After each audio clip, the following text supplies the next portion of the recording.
But it would not be easy. Salvi Testa was himself an experienced hitman and knew all the moves. We tried 17 different times in front of his house. Salvi was hip. He knew he was going to get it, but he didn't know who.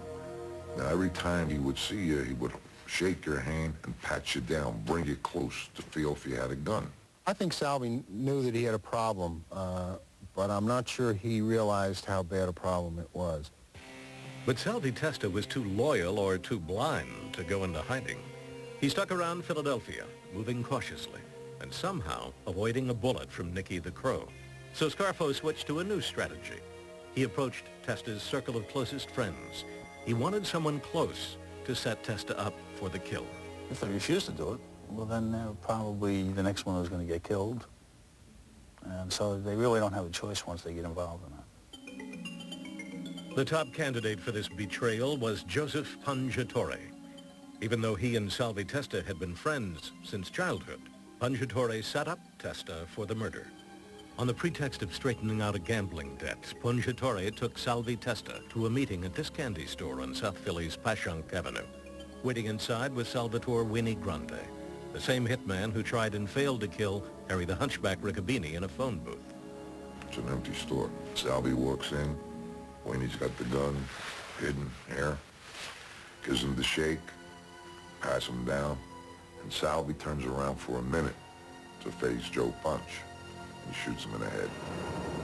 Salvi Testa never saw it coming. He was dead in a matter of minutes. He laid there for 7 hours. Later that night, me, Charlie, and another fella go get the body, we wrap him. It's full of blood in this store. Removing the body was tricky.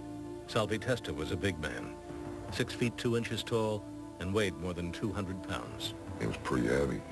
So what I did, I got a kid.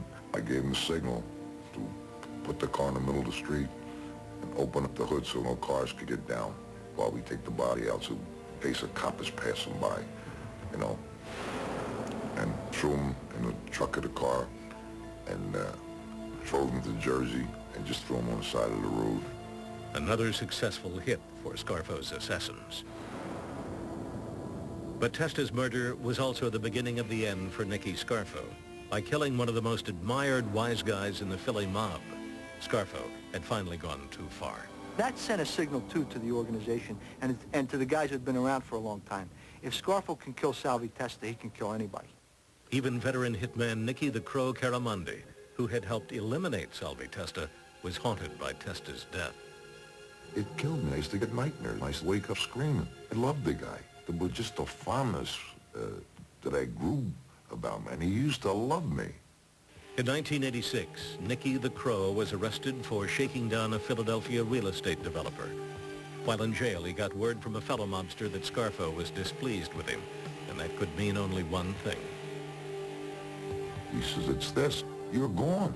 I said, "But why?"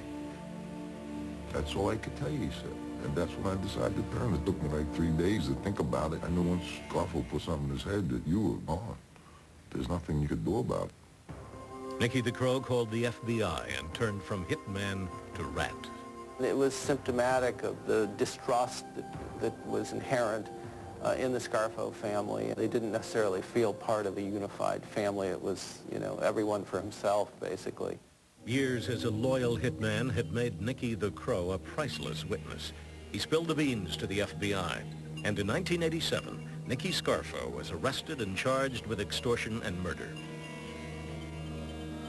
Nicky the Crow Caramundi took the stand and told a jury everything he knew about Scarfo's murderous regime. His testimony came across as truthful, and I thought it came across as compelling. We were able to successfully convince the jury that the mob that was in the courtroom and the mobsters committed all these particular crimes.